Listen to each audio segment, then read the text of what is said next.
Hello, you are listening to the Wellness Project with Des. I'm your host, Desiree, a mental health therapist and holistic wellness coach. On my podcast, I interview experts in the field of mental health and wellness, as well as those who share their firsthand accounts of their mental health journeys. These interviews will give you many tips, tools, and strategies to improve your mental health, as well as give you hope, support, encouragement, and inspiration on your own personal mental health and wellness journey. Thanks so much for being here. I would greatly appreciate it if you took a moment to leave me a review on iTunes and leave the podcast 5 stars on Spotify. It really helps the podcast to grow, which in turn helps me to keep bringing on amazing guests and spreading mental health and wellness education and support. And make sure you're subscribed so you don't miss an episode. Are you ready to embark on a transformative journey towards holistic well-being, unlocking the full potential of your mind, body, and spirit? If so, I'm thrilled to invite you to my program, the Holistic Wellness Transformation Coaching Program. My one-to-one coaching program is a comprehensive and individualized approach to help you improve your overall well-being. As a holistic wellness coach, I'm here to guide you on a transformative journey to attain balance and harmony in all areas of your life. With personalized coaching sessions, I'll offer guidance and support throughout your wellness journey. Starting with a thorough holistic assessment. We'll dive into your past, habits, thoughts, feelings, behaviors, and patterns that may be holding you back and no longer serving you. This assessment forms the foundation for your customized wellness plan. Together, we'll explore the 8 foundational elements of wellness to ensure you feel balanced and aligned with your goals and your values. This program goes beyond the surface, providing you with mental and emotional support. I will help you to manage stress, anxiety, and other challenges such as perfectionism and people-pleasing, offering techniques and strategies to enhance your resilience and your skills. The benefits of this program cannot be overstated. I'll be there every step of the way to support you in achieving balance and harmony in your life, manage stress, and improve your emotional well-being. Nurture healthy connections, create lasting, healthy habits, achieve your goals, and gain confidence in your ability to transform your life. Join me on this journey to holistic wellness. You could go to my website to check out my various packages, and you could go to my Calendly link found in the show notes to schedule a free 30-minute consultation call where we will go over the 8 core areas of wellness, as well as your goals and your dream life. Reach out and let's get started on your wellness journey so you can finally live the life you want.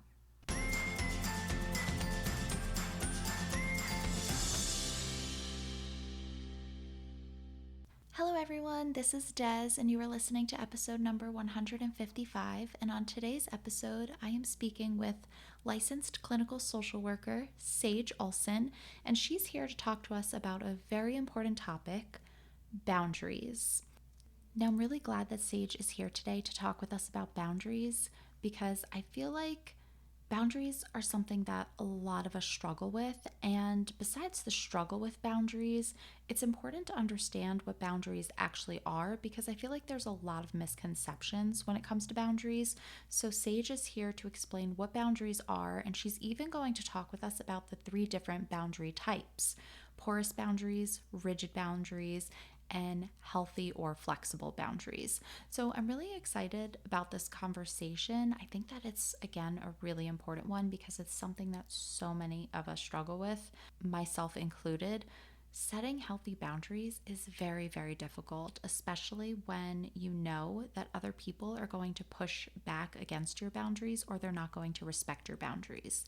I think you're going to get a lot out of this episode. I think you're going to learn a lot from this conversation, and I hope that it helps you to implement healthy boundaries in your life because, as Sage says, setting boundaries is the ultimate form of self-love and self-care. Help me welcome Sage. Hi, Sage. I'm so glad that you're here with me today. Thank you. I'm excited to be here and excited to talk about this. Yes, I'm really looking forward to this conversation. Such an important topic, so needed, something that so many people, including myself, struggle with. Today, we're talking all about boundaries and how to implement them. Yeah, I love this. This is something I could talk about all day. So I'm excited to dive in. Yeah. So before we dive in, I would love if you can introduce yourself, share your story with us, tell us who you are, how you got to where you are today. Yeah. So I'm a licensed clinical social worker. So I'm a clinical therapist. I'm also a school counselor. So I got my bachelor's in social work. I interned at a middle school and I loved it. And so I decided to go the school counseling route. And I ended up at a charter school. And it was really interesting. It was a charter school for parenting and pregnant teens. These teen moms, they would get pregnant at 15 or 16. A lot of them would get kicked out of their schools. And so they would come to our school, and the school had a daycare, and they would come drop their kids off at daycare, and we would help them graduate high school. At that school, I had a lot of girls that I realized they had a lot bigger issues than just their grades. I got talking to the principal, and that's kind of when I realized I wanted to do more therapy and less of the school side of it. And so I went back to school and also got my master's of social work and kind of jumped into the therapy world. I worked in trauma and addictions for a long time. And I kind of made a shift when I started working with women who struggled with setting boundaries, particularly women who were chronic people pleasers. And a lot of them are coming out of really unhealthy relationships or were struggling how to manage relationships. And I just really resonated and really loved that because I connected a lot with their struggles with boundaries. And it just became so apparent to me more and more how so many of my clients, so many of their struggles, it all boiled down to lack of boundaries. That was 3, 4 years ago. That's kind of when I started to realize my niche and my love for this. So, yeah, that's kind of where I'm at, how I got here today. So, I work with women and moms, teaching them how to set boundaries, practice self-care, and learn to advocate for themselves. Oh, awesome. Thank you so much for sharing all of that. Yeah, I feel like so many people struggle with it. So important to tackle that and support people in that. So, really, really amazing that you made that shift. So, just to back up a little bit, in your own words, can you define what boundaries are or what that means? Boundaries is rules that you set for yourself that teach others how to treat you. They're teaching others how to treat you and what you will and will not accept into your life. And with that, you can also have personal boundaries. So, boundaries you set with yourself, teaching yourself what you will and will not accept. And I think a big misunderstanding with boundaries is sometimes there can be a focus on what other people are doing. And some people think that they're a way to control what other people are doing and how they act around you. That's just not possible, right? At the end of the day, you can't control what other people are doing. You can't force people to do anything. So, boundaries are more about you telling other people, okay, if you do this and you continue to do this, but if you do, this is how I'm going to react, and controlling how you respond to situations. So for instance, an easy example is if you're trying to set better workplace boundaries and you don't want to answer emails in the evenings or on the weekends, rather than telling coworkers, no one email me on the weekends, no one email me in the evenings. I mean, you could, but chances are somebody's still going to send you that email and you're going to get frustrated like, oh, well, I set this boundary. Why is no one respecting it? And so rather, it's not about them, it's about how you're going to respond to it. So switching that and saying, I don't respond to emails in the evenings and on the weekends. If you choose to email me on the evenings and weekends, I will get to you Monday morning. So it's more of you're focusing on your behavior and how you're going to respond to it. Does that make sense?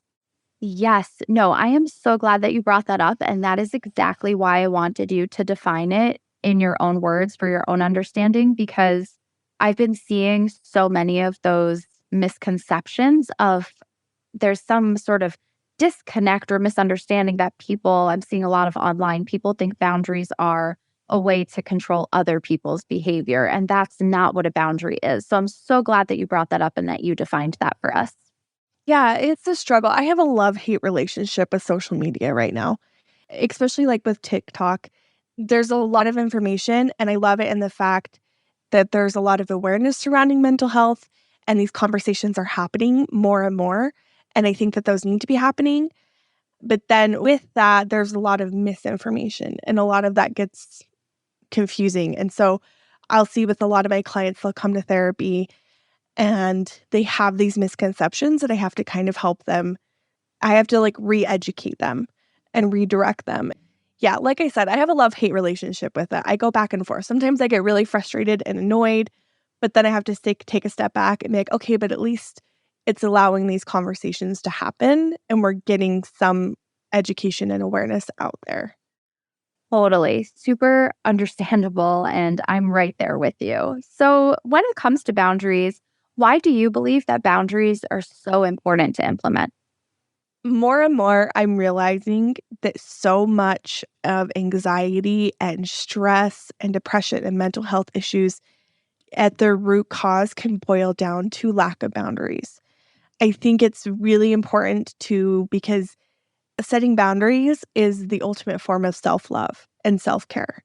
It's teaching others how to respect you and what you're willing. And then it's also teaching yourself and giving yourself respect. It's so important just to reinforce your self worth and that you're worthy of this and that you're allowed to set rules and you're allowed to have those boundaries. I'm so glad that you brought that up because I was actually wondering what are some of the ways that you're seeing that a lack of boundaries does impact a person's mental health, their well being, their relationships? So, with this, I think I'm going to start by just explaining the three different types of boundaries because I feel like that will help in my explanation. So, there are three different boundary types, and it's kind of like a personality type where people might have different boundary types. So, I like to think of it like on a spectrum. So, on one extreme, you have what is called rigid boundaries. Rigid boundaries is the extreme, super disconnected, super distant, super detached. They might not have very many close relationships. They keep people at an arm's length. They can kind of come off as really abrasive. So that's one extreme. On the other hand, on the other extreme, you have porous boundaries. Porous is like the extreme people pleasers. They're hyper dependent on other people's opinions of them. They're constantly getting involved in other people's lives and trying to fix things. They're the doormats. They have a hard time advocating for themselves. So you have those two extremes. And then in the middle, you have healthy boundaries, which is a healthy mix of both of those. Because neither extreme is healthy. You don't want to spend too much time. And so what I've seen is people will swing from one extreme to the other without realizing what they're doing. For instance, I work primarily with women. Let's say I have a mom that's really struggles with people pleasing, which is a very easy trap to fall into when you're a mom because so much of your life does revolve around other people and their needs. She might spend a lot of time in porous boundaries on this extreme where she's just running, doing things for everyone else, never says no. People are asking her to do stuff and she's already overwhelmed, but rather than say no, she just makes time, fits it in. And then what happens is that gets to a point where you get burned out, right? And she's like, has run herself into the ground. And then you just kind of snap. And what happens? You snap and then you swing over to the rigid side. And you get to that point where you're just like, back off. No one talk to me. I'm so done. You spend some time over on the rigid side of the boundaries, just being annoyed at the world and pushing everyone away because you're just exhausted. And then because, you're a good person, you want to be nice, then you start to feel bad. And then you kind of start to go back over into the people pleasing until it gets to that point where you're getting burned out and exhausted. And then you swing back over to the ice queen is what I call it. But so much of that swinging back and forth from super distant, super detached to people pleasing until you get burned out, it's exhausting and it's confusing for other people around you because they're not sure how to treat you. They're not sure like how their relationship is with you and they might get really confused. But also it's exhausting for you because you're also confused because you're like, what is wrong with me? Why? Why do I do this? Why am I like super friendly and super nice and accommodating 1 minute and then like ice queen about ready to rip your head off the next second? It just exacerbates those feelings of anxiety and that stress and that frustration. This is great. So I love how you explained those three different types of boundaries. I think that really brings it in and really helps create that visual. So, is there any sort of way that someone can determine which specific type of boundary that they are? Or do you find that a lot of people go back and forth? Are people mostly one of these types? Usually when I talk to clients and we start to determine what type they are. Most people will have like a default. Like for me, myself, I default to the people pleasing and overly accommodating. But it can also vary depending on the environment. So there might be some people where in the workplace with their coworkers, they might have more rigid boundaries or they might have more healthier boundaries. But then with their family, they're more porous and they fall back into those people pleasing boundaries. A lot of that is identifying what boundary type they are in different circumstances and why that is. It's really common with a lot of my clients that when it comes to their family, they have really porous boundaries. And so from there, we kind of dive into why is that? One common question I'll ask my clients to get them thinking about that is I will ask them, what emotion were you not allowed to feel growing up? Or what emotion were you not allowed to express as a child? And that question, every time it just kind of takes them aback, and they're just like, oh, I've never thought of that. Most of the time, they'll be like, wow, I wasn't ever allowed to express that I was stressed, or I wasn't ever allowed to express that I was overwhelmed. One of my clients the other day was like, well, I wasn't really allowed to express anything other than contentment. So that kind of gives us an accurate picture of like, oh, well, no wonder it's so hard for you to speak up and express that you're overwhelmed or just advocate for yourself because you were never told that that was allowed and you were never taught how to do that as a child in your family. When you're trying to determine your specific boundary type, I want you to think of that question I just asked and start to reflect on your role in the family and what emotion you were not allowed to express. And honestly, it's just a lot of self-reflection. It's one of those things that once you see it, you can't unsee it. And you're going to start to notice, oh, I really struggle to set boundaries with my family. I tend to be a chronic people pleaser with my family. Or, oh, I find myself being really rigid and really cold towards these people and just kind of figuring that out. That's so helpful for people to know. That gives a really great understanding. So, because boundaries can be so difficult for people to implement, for people to set, do you have any sort of advice on how someone can begin to practice setting boundaries and following through on them? Are there any sort of easy ways to get started with that, especially for those people pleasers? Yeah, so I'll tell my clients just start small because a lot of the times when my clients get to me, they're at that point where they've been a people pleaser for so long that they're just burned out.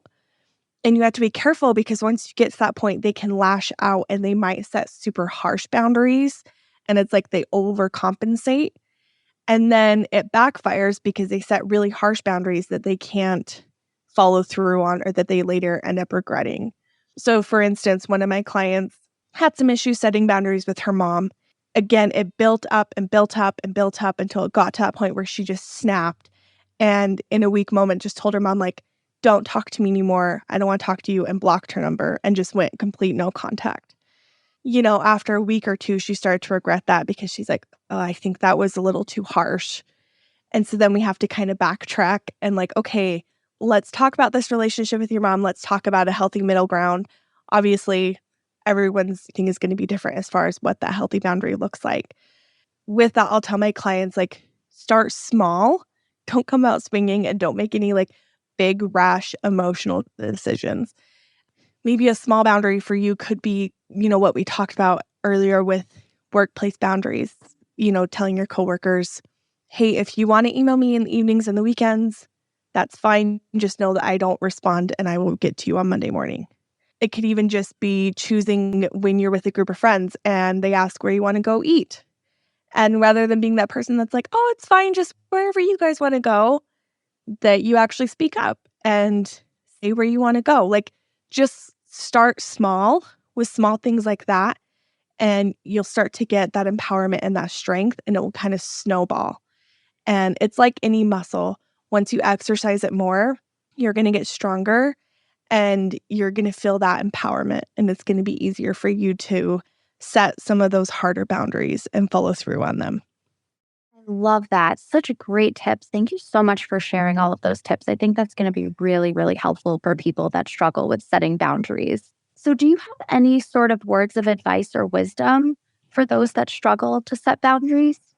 The hard part with this, and this is something I'll tell all my clients at the beginning, is it's going to be hard when you start to set boundaries, especially when you've never really set boundaries before or when you've been a chronic people pleaser your whole life, because you're going to come to the harsh realization that a lot of your relationships and a lot of your friendships have come to benefit from you being a people pleaser.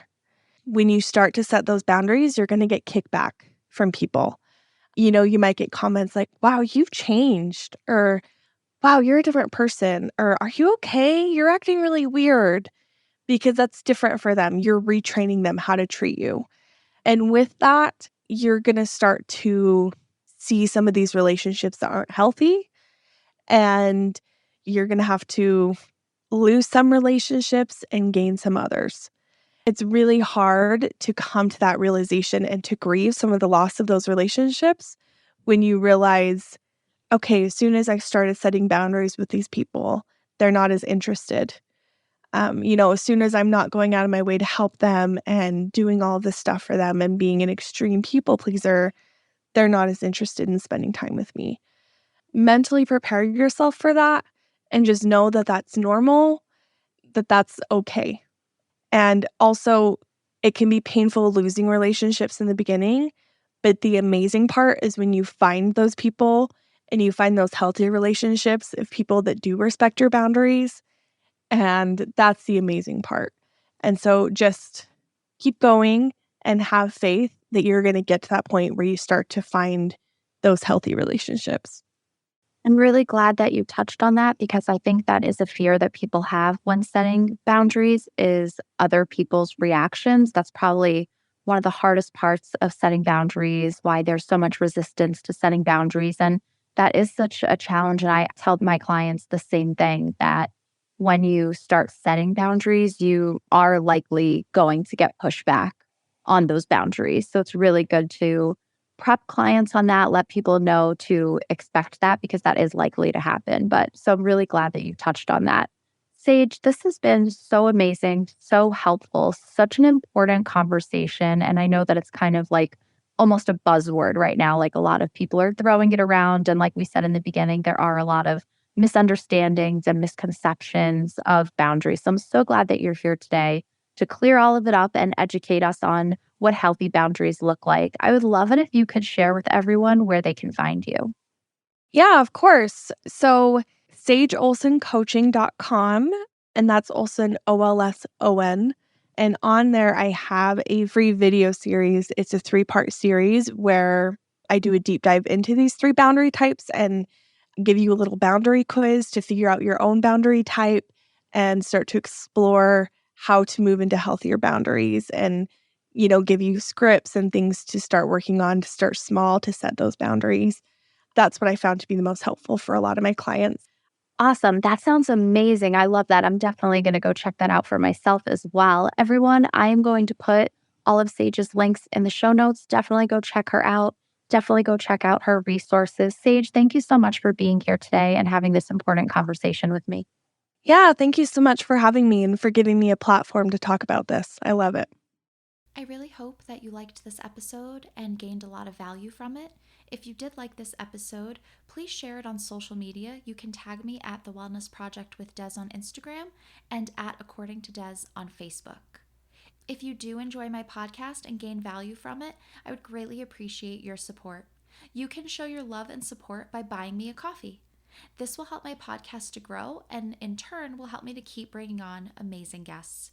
You can go to buymeacoffee.com/The Wellness Project with Des to show your support. All books written by or recommended by my amazing podcast guests are listed on my Amazon storefront. Go to the link in the show notes to check out those books. I would love to extend an invite to you to become a part of my community. You can do this through Facebook, where we will be discussing this episode. I would love for you to share your insights, any aha moments, any thoughts or ideas you would like to contribute. You can contribute in the discussion taking place in my Facebook group, and it's a great place to connect with me because I am in there every day with mental health and wellness content, discussions, reflections, journal prompts. It's a fun and supportive place to be.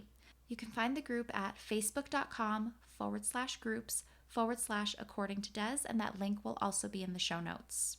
You can also check out more of what I'm doing on my website, accordingtodes.com.